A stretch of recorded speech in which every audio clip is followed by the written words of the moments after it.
Now, from both Plymouth and up here in Boston, more and more English settlers come. And I want you to have a look at this map. It is insignificant. The amount of space between the coast here in Virginia and the Carolinas and the Appalachian Mountains is quite large compared to New England. Between the coast and the mountains here is not far. Much smaller, more compact. The fights with the Native Americans will be much more intense in that area because there's not a lot of space for people to go to. And as these English push into the interior, and there's not a lot of before it gets mountainous back here, but I do want to go ahead and mention for you guys the development of these other colonies. Here's the first in Massachusetts Bay Colony, has big claims out here. But Thomas Hooker, ID for you. This is an early depiction of Thomas Hooker and about 70 other people from Boston leave Boston. They're tired of the Puritans. They're tired of the life that you live in Boston. It's not a large group, but they're sick of the atmosphere in Boston. They're sick of the way you have to live to be in Boston. It's just too much control by the religious leaders. They get a grant, they cross the Connecticut, what becomes known as the Connecticut River, and they settle. I think I got a picture of them arriving. And they have got a charter from the king to be allowed to make another colony and govern themselves. And here is the seal of Connecticut. It's got these, we'd probably call them all pilgrims because of the way they're dressed, but that is the dress of early 17th century English people, like around the time of James I, etc. Look this family has arrived from the boats. Anything sinister about this scene? No, over here. Oh, watch out. Danger lurks around the corner. Natives.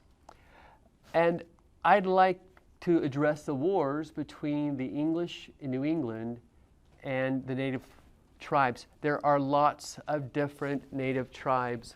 The Wampanoags, the Pocono, Paco, Nipmuc, Massachusetts. All these different tribes, Mohawks, we know about them. And as the English push in, it puts conflict between them. Now these tribes fought each other, right? You enter their area, they're going to attack you.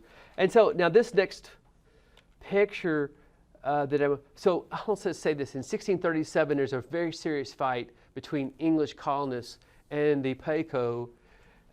The English win and the Paco back out.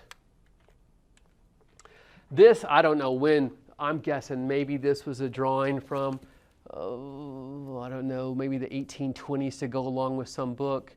But as English pushed into Native American territory, Native Americans would attack their settlements and massacre the people.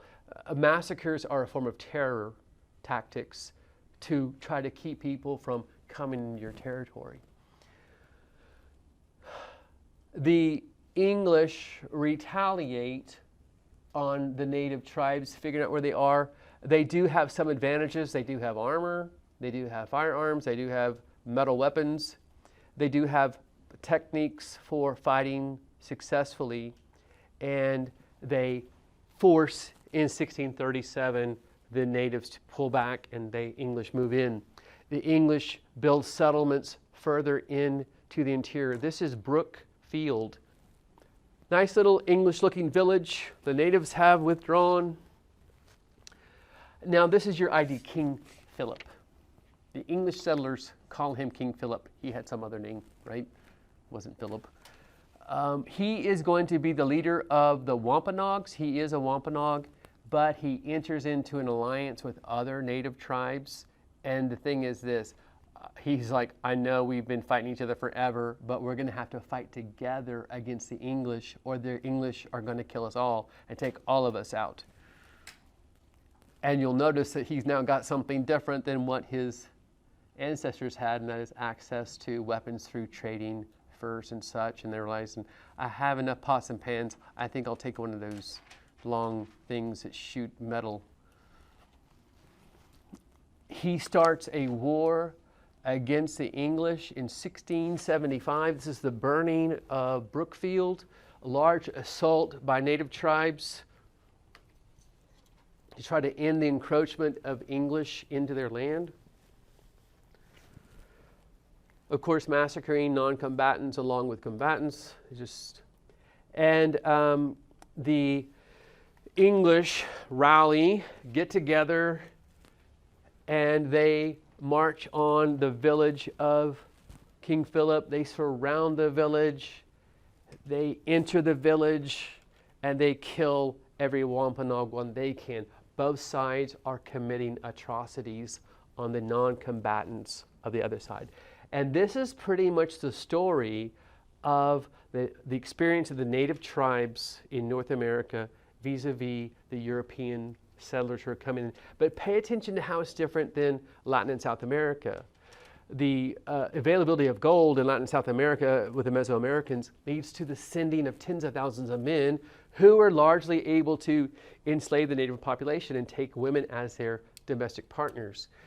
That doesn't happen up here. These tribes, these natives are strong enough that you can't enslave them, and you can't send enough people to enslave them. They're also perhaps a little bit more spread out. But what we simply do, the English settlers simply want the land and they want security, and so they force the Native Americans to withdraw up into the mountains. And that is pretty much the story over the next 300 years as the English, then Americans, push further west. Okay, so if I go back to this map, the English government has gone ahead and given over several other charters. The big Massachusetts Bay Company is, 1623. Some other ones come along, Connecticut, Rhode Island, more charters. Don't think about this as the English have taken over the whole thing. Think about this as charters based on where rivers are. The king has given another charter to a group, say, y'all can be your separate group here. 1624, New York is established, New Jersey. The different colonies have different charters. Sometimes the king, like for New Jersey, would give a group of wealthy aristocrats the right to develop a colony up there, and they would then try to bring settlers in. They're all trying to, I suppose, get people to come there. Virginia is going to be the most successful one. People either come to the English colonies for economic opportunity or religious freedom, or sometimes both. But both of these are going to be incentives for these colonies. Now I'm going back to Virginia to talk about some important developments in Virginia. This is your ID William Berkeley, who's pictured here.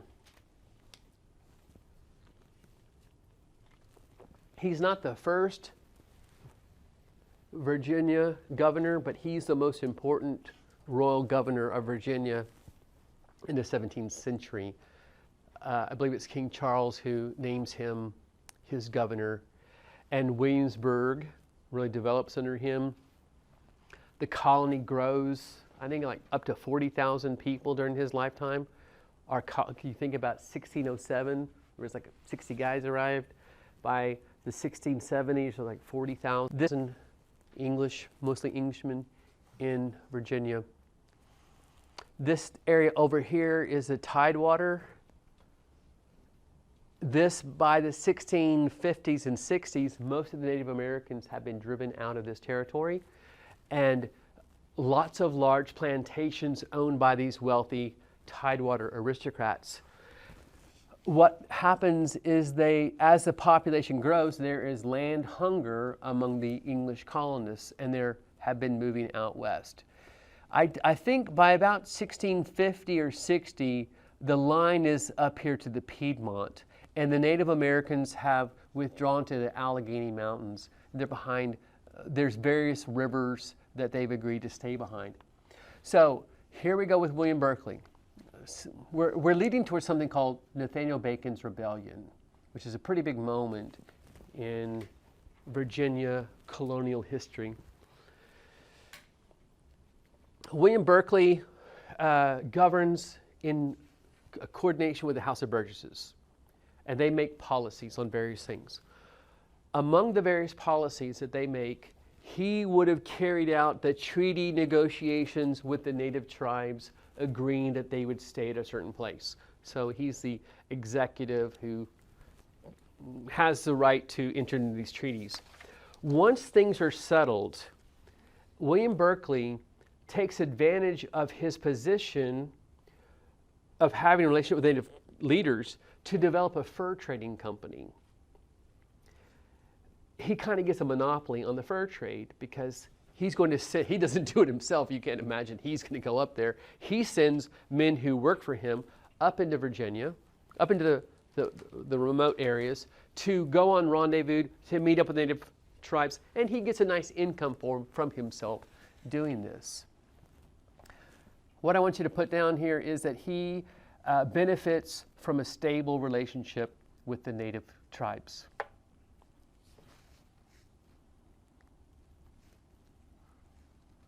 Now, indentured servants have been coming here for 30 years now, and the goal of all of them is to get a piece of property for themselves once their indenture's over. But what's increasingly happening in the 1650s, 60s is that all the land is taken by wealthier people and people who are before them. So when you finish your period of servitude, you don't become an independent farmer like you dreamed of. You have to go and sell your labor to someone. You show up at the different plantations and say, I'm looking for work. But they really would like to move out here to the west, but Mr. Berkeley says that area is closed to further Western development. The poor English Virginian settlers began to clamor for, it's time for another expansion out west because there's land hunger for them. They can't get the land that they were looking for. The person who gets to make policy is the governor and the House of Burgesses. The House of Burgesses is dominated by the Tidewater aristocrats. Next thing I want you to know is that the Tidewater aristocrats they also do not favor Western expansion, because if it goes out west, what's going to happen to their labor? They're going to move. Therefore, that's going to restrict the market. What will they have to do to keep them there? They'll have to pay them higher wages. So it's economically better for Tidewater aristocrats to have a large number of landless English colonists who don't have their own land and have to trade their time for some kind of wage. The landless people become growing frustration. Interstage left a guy named Nathaniel Bacon, who, this is a drawing of a moment, probably the high moment of this whole drama. Here's Bacon, and sitting in his chair, evidently with his hat just knocked off his head, possibly, is William Berkeley. So this is heading towards a conflict between Nathaniel Bacon and the governor of Virginia. All right, Nathaniel Bacon, I'm not sure exactly what date he arrives in Virginia, but I think it's in the 16, let me see if I've got it here. I bet I'll find it.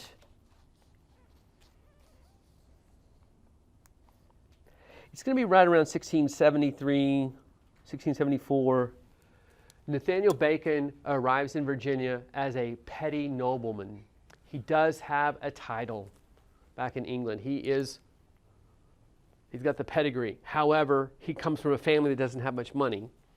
And he has come to Virginia in hopes of making his fortune. In Williamsburg, he presents his credentials, tries to enter into the social life in Williamsburg, but the aristocratic Williamsburg people turn their noses up at him. They're much more wealthy than him. He seems to be a bit of a gold digger, and they just don't accept him. And he gravitates towards the landless people of Virginia. And eventually, he's smart enough to kind of pay attention to what's happening in Virginia. And maybe he's hanging out at some pub, and he finds out how angry the men are about the lack of movement to the west. He emerges as the leader of the landless men in Virginia. Later on, he's going to be known as a rabble rouser.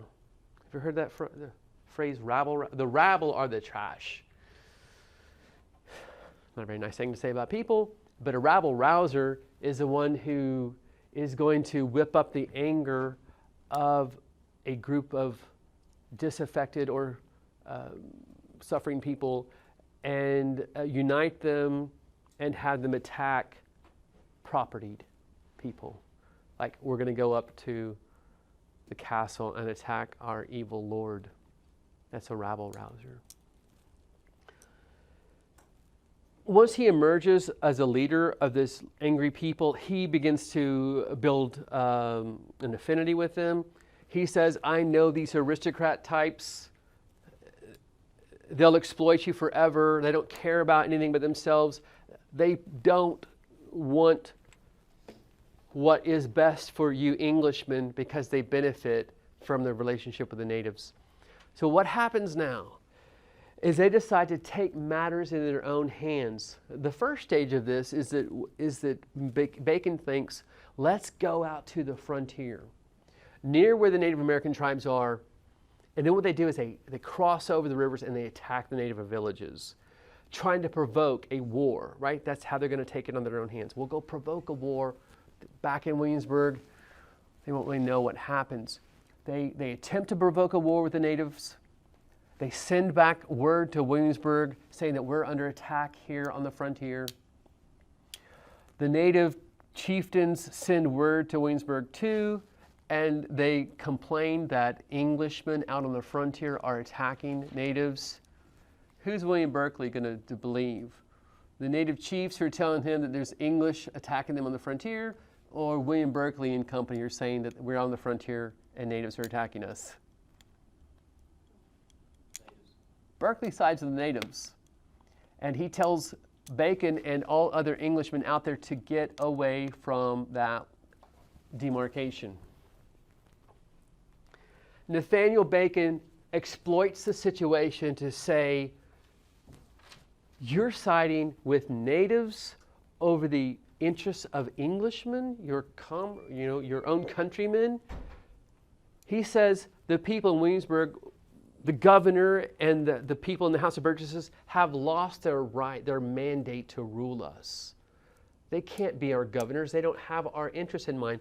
So William Berkeley now marches on Williamsburg with a small army of... Berkeley or Bacon? Sorry, thank you, good point. Bacon now, too bad they're both B's. Bacon now marches on Williamsburg with a small army that he has assembled of landless Virginians. This is the moment when he marches into the governor's palace.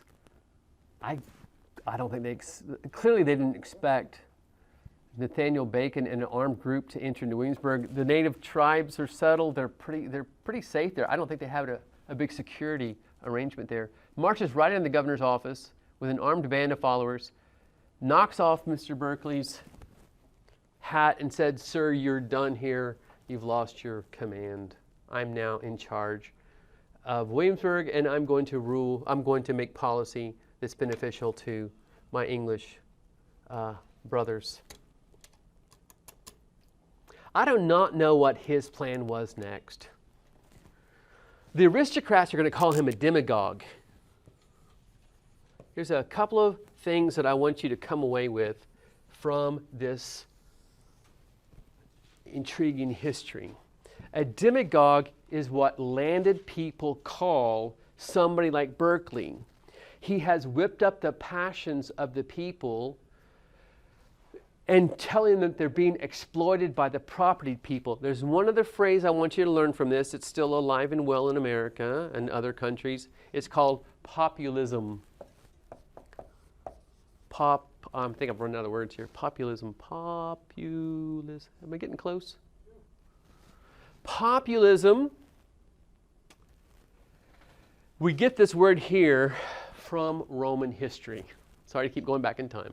But there was a group back in about 100 BC, populares. Hate to take you all the way back, but this happens time and time again in societies.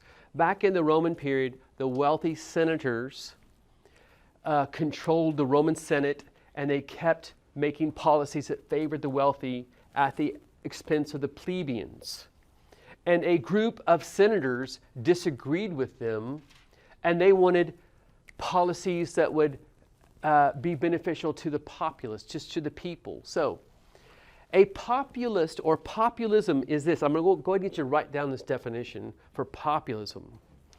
Populism is the belief that the wealthy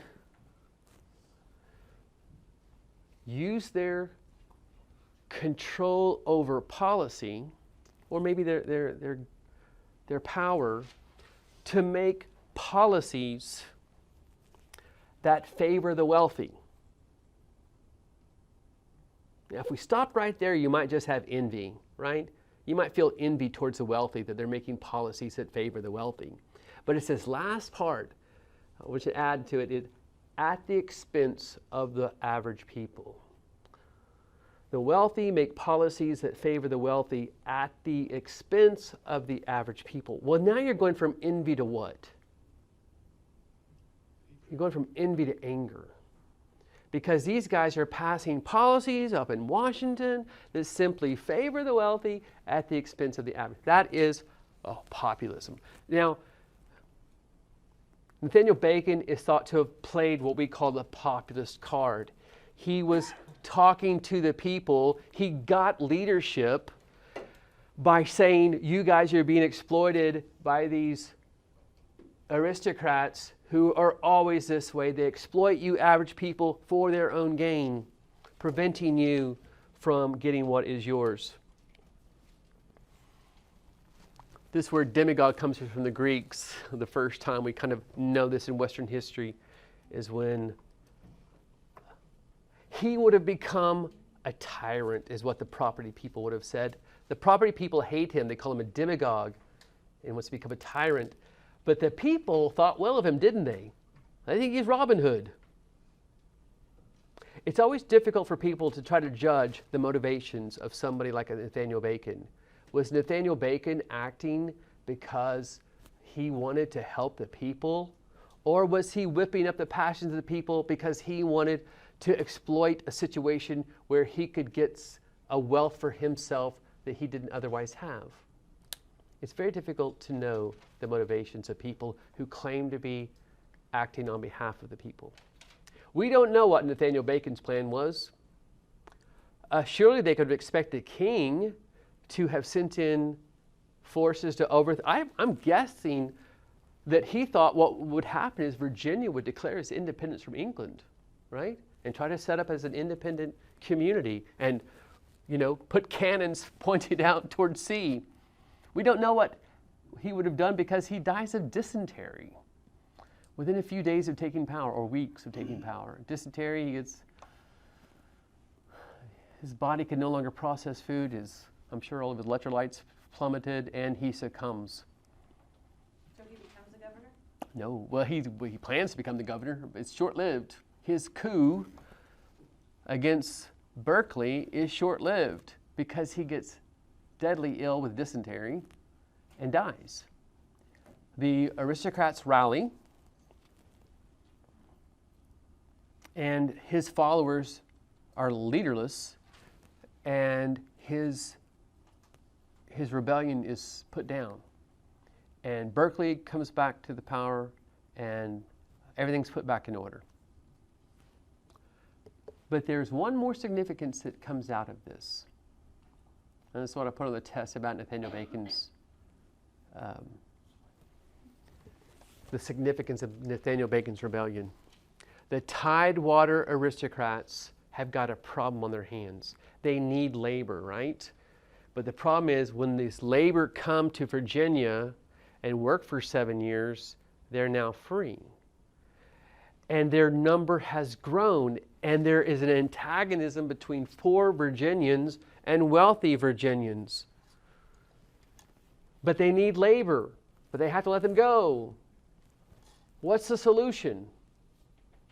How can you get a more permanent labor base? Yeah.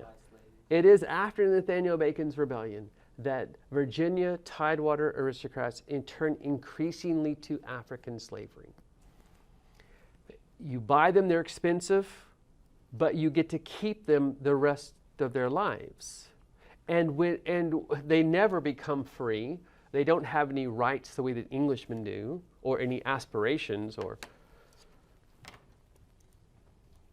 So after Nathaniel Bacon's rebellion, which is like 1674, English turn increasingly to African slavery.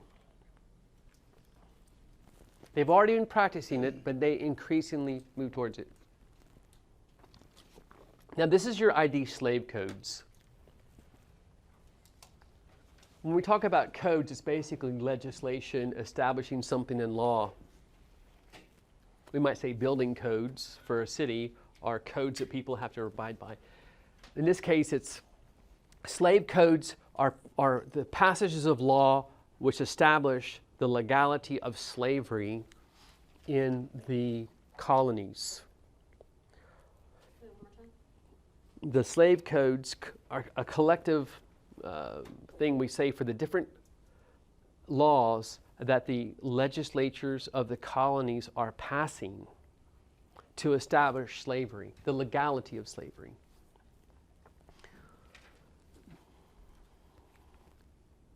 Almost immediately, they've got some of their earliest codes have to do with, well, you'll see it up here. These Tidewater aristocrats have bought these Africans, both male and female, as their slaves, and these English men are having sex with their slaves. And a question has arisen: what happens to the children? What about the offspring? Do I have to admit that this is my child? Like an Englishman would have certain rights with regard to his children. And so what they decide to do is pass a law clearing it up for everybody.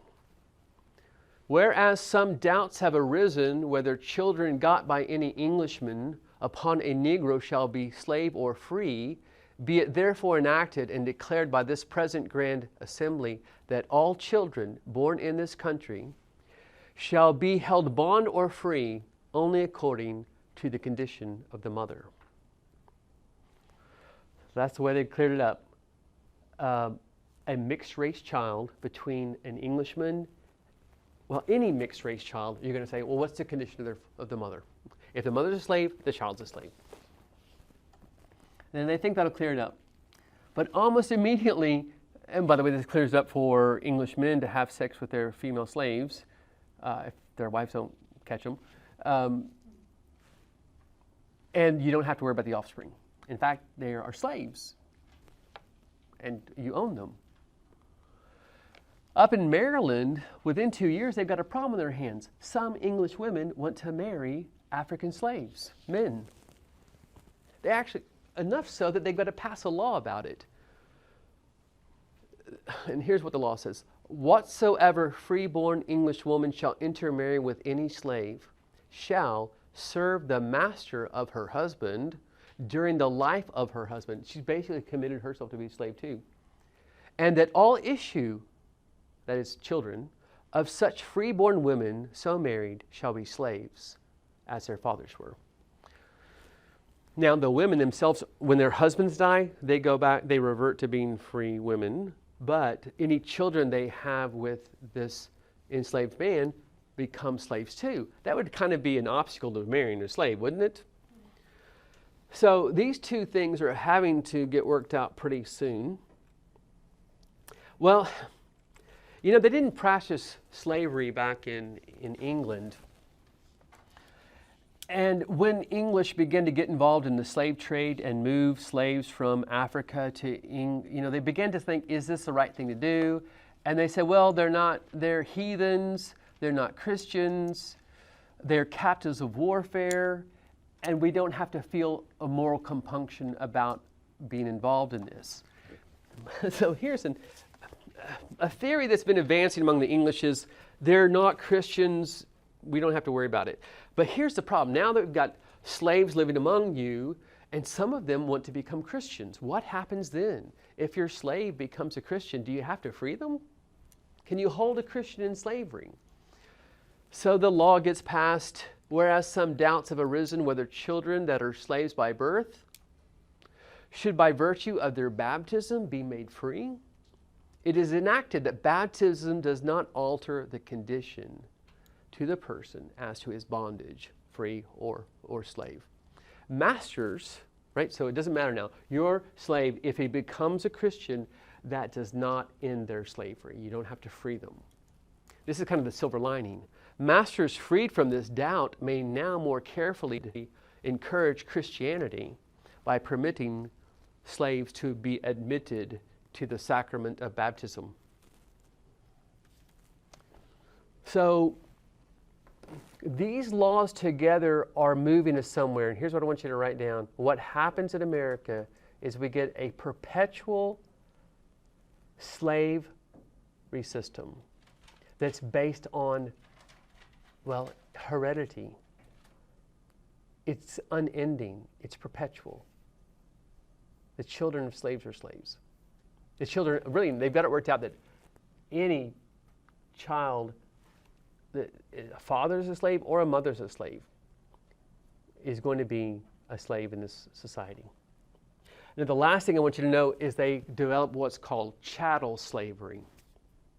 And that is where they treat these humans like you would livestock. You have complete, unrestricted control of this human. You really don't think of them as humans. They don't have an individual right at all to be even identified as humans. Spell chattel, please. Chattel slavery, C-H-A-T-T-L-E. This is kind of a funny one, but I want you to see what they do. They really nail down how a slave counts. All servants imported or brought into the country who were not Christians in their native country shall be accounted as slaves. All Negro, mulatto, and Indian slaves within this dominion shall be held as real estate.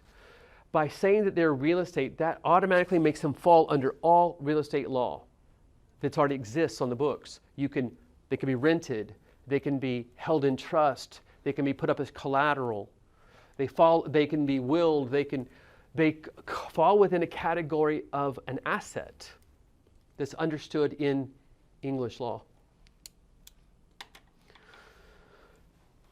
Why is this happening where the English had no background in slavery? Oh, and here's another law that they pass. This is if you injure your slave or even kill your slave, it can't be counted as manslaughter. This creates this other violent thing. Well, whereas the only law is if you kill your slave, is it illegal? Whereas the only law enforced for the punishment of refractory servant, can you all understand? The only way that you can deal with a slave who doesn't want to do what you tell him to do is to beat them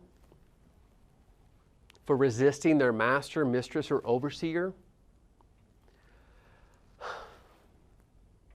It is enacted and declared by this grand assembly, if any slave resists his master or others that his master orders to correct the slave, and by the extremity of the correction should chance to die during this beating, that his death shall not be counted a felony, and that the master or even the person who is beating the man on behalf of the master shall be acquitted of all molestation. The state can't come after him in any way, since it cannot be presumed that premeditated malice should induce a man to destroy his own estate.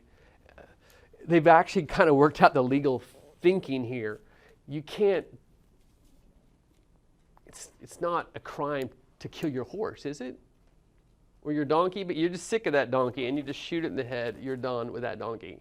That's how we are viewing these humans, and that's what we've developed in terms of slavery in America. That's the slow beginning of what becomes well known to us. In the first century of our colonies, 33,000 slaves are brought here, much more in the latter part of it. 2,300 convicts. Over in England, you can commute a sentence of a person who's been a capital crime, normally not like for murder, but for having been convicted several times of stealing from a merchant. You might get a capital punishment for that. They can convert that to a long period of service in the colonies, and your service will be bought by someone. 96,000 people come as indentured servants, and I'm hoping to talk about that here in a moment. And only 66,000 people are able to really pay their own way and get on a ship, come here. You're going to be surprised by the next set of numbers. In the 2nd century, between 1700 and 1775, what's the single largest category? Would you have thought it? This number grows dramatically, 151,000. A lot more indentured servants, well, about the same number of indentured servants, and more free than indentured coming. And then there's a lot of population growth in England, a lot of draconian laws that end up, also the treatment of Irish. A lot of Irish get convicted and sent to Jamaica and different places. But the single largest category is slaves. Now, by the way, this does include Jamaica and some other places that the English own. What's driving this? And the answer is tobacco. This is the value of commodity exports broken down by different regions in America. The Upper South, which is going to be North Carolina and Virginia. Annual exports, 756,000 pounds sterling. Now, how you relate this to being how valuable it is to look at the other ones. It's clearly the number one thing in Virginia. But let's look at the next one. The Lower South, which is the Carolinas, mostly South Carolina and Georgia, their number one export is rice. They're exporting rice to the West Indies that is used to feed the enslaved population on the islands. 198,000 pounds sterling per year. How's that compared to tobacco? Was it 758,000? So a decent amount of, let me just say this, both of these export commodities are agricultural commodities. And agricultural commodities you can use slaves for that. And that's the thing. The wealthy aristocrats have invested more and more in these slaves, but it's worth it to them because they are getting tremendous wealth from what they are able to export to Europe or the West Indies by it. Let's look at the last region, and that is New England. What's their single largest export commodity? Whales. They go out off of Nantucket Bay, they go hunting for whales. Would you buy a slave to go hunting whales with you? Would you give them a harpoon and say, hey, we're going to go hunting? Yeah. Come on, dude, let's go, hurry. No, so the only thing that they're really making any export commodity on in New England isn't something that you would use slaves for. They are making corn, they are making wheat, they are feeding themselves, but they're not exporting those things. You don't need slaves to do this. So New England doesn't get slaves. The biggest difference between New England developing slavery and the southern states developing slavery is climate. It's warm and quite large piece of property in the south. And New England is cold and shorter summers and growing periods. And that's the divergence. Climate makes the difference. We have a question. What is potash? Potash is, I can't remember what it is. It's used in, maybe, is it used for brine? Do you gentlemen know if it's used for brine? Brine is something for pickling and such. I can't remember what potash is. I read about it one time, but I've forgotten. It didn't. Fertilizer in agriculture? A fertilizer in agriculture, pardon me. So not brine. I was wrong. Those wood products, I know a lot of them were mass. Yeah, right? For kids. Yeah. In fact, didn't they have people that would go around and mark them and say, this is the king's tree? Mark it with an arrow. And so these great, England was building a terrific number of ships, and the English Navy was growing too, and the English Navy wanted the best of these really tall timbers over here, and they would mark them and say, this one belongs to the king. So how were they transporting? Oh, they were drying fish. Whales they would bring into a harbor and they would butcher them, and I think they process them in some way, like maybe smoking them or something. I don't know if y'all know it, but off the Cape Cod, what was that? Yeah, oh, that's probably another thing. They're probably the blubber. They are heating up and it turns into oil. They process that on shipboard. On ship? Oh, really? They could render the fat into oil on ships. Wow.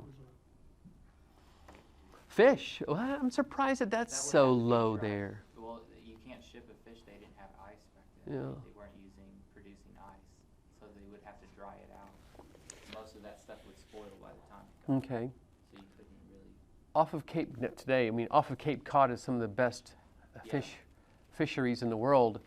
So because some of Yeah. the Europeans were already fishing those waters and bringing them over, Maybe. taking them back, because that doesn't look right to me either. That does look low. It seems like with that cooler water and the cooler temperature down in the hold of the ship, you could probably get away with that in the Atlantic. It'd be pretty cold. But I don't know how quick, Well, how they you'd weren't handle going- that. They weren't going up and down. They weren't like hitting Iceland and then going to. They were trying to go straight across Okay. pretty much. So they still weren't in really cold. There's lots of interesting information in economic data, but the main reason I wanted you to bring this to your attention is it's the wealth to be made from slaves is what leads America down the road of slavery. And it is most especially originally our more wealthy Tidewater aristocrats who invest heavily in slaves. And once they've invested heavily in that slavery, they do not want to let go of it. And that's going to be obviously a real problem for the rest of American history. I'll ask you the Yes. question that you asked us about. What was the driving? England had no slave culture itself. Where did we derive it from? The Caribbean, the Spaniards? Barbados. There's an English colony in Barbados which practices a very violent form of slavery. A smaller percentage, and I want to talk about indentured servants for a minute, your assignment. I think I can get a little bit of that in 5 minutes. But evidently, a small population of overseers can control a large population of slaves, but the only way you can do it is if you are really brutal to them and you make examples of them. So we seem to have adopted that in South Carolina. We learned, you can't naturally learn to be this cruel to people, right? In fact, we imported some people from Jamaica to be our slave drivers because they were used to this cruelty. But I guess it was the desire for income. Where did we pick it up? I mean, why with no English background to slavery, yet we adopted it fervently? Probably because we were transporting them first to the Spanish islands where the native population has died. And then English decide to get in on this sugar plantation too.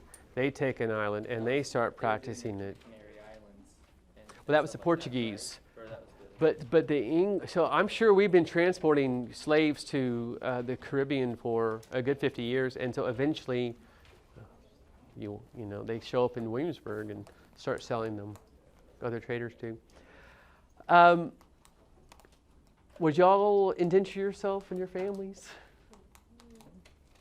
Remember your assignment? No. I got 5 minutes. If I wait a week, I'm afraid y'all won't remember it, but maybe you will. Thank you. Shall I let y'all go because I can't decide. This takes about, I'll try it. Okay, remember the first letter, Mr. Sawyer, and his experiences? It was a lot. I was going to ask you about that. It was almost 50 years earlier. Yeah. Than the first one. And is it because in that 50 years the trade companies were established, and then it became about money more than it became about discovery and colonization? It's obviously a lot later than the period that we've been talking about, right? It's in the 1720s is the first one, and then 1754, I think, is a... Yeah, 1797. Let me ask you real quickly, what are the obstacles that would prevent you from getting on a ship and making yourself an indentured servant?